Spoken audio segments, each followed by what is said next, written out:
নমস্কার বন্ধুরা, আজ আমার মেনুতে আছে ডাল, বেগুন ভাজা, শসা, লেবু, কাঁচা টমেটো ভাজা, আলু টমেটো দিয়ে মাছের ঝোল, ভাত। আশা করি আপনারা আমার সঙ্গে থাকবেন। ভিডিওটি ভালো লাগলে লাইক করবেন, প্লিজ আমার চ্যানেলটি সাবস্ক্রাইব করবেন। শুরু করছি।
খুব ভালো খেলাম।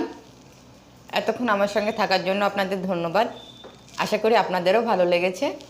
ভিডিওটি ভালো লাগলে লাইক করবেন, প্লিজ আমার চ্যানেলটি সাবস্ক্রাইব করবেন।